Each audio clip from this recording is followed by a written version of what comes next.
When you are creating your recurring work orders, there are different patterns you can select based on when you need the work orders to be generated. In this video, we're going to look at the daily recurring pattern. When you select Daily under Recurring Pattern, you have the choice of whether you want the work orders to be generated every specific number of days or every weekday. The days you enter in this section will actually be the nights the work order will be generated with the nightly jobs.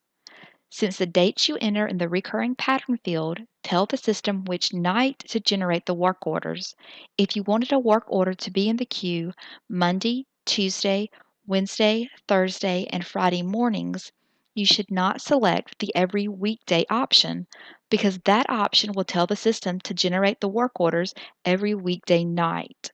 Instead, you will need to select weekly and then check Sunday, Monday, Tuesday, Wednesday, and Thursday. So the work orders will be generated with these nightly jobs, and will be available in the work order queue the following morning. For more information about other recurring patterns, please see the additional videos in this series. If you have any questions, please contact the help desk at help@vrmgr.com. Thank you.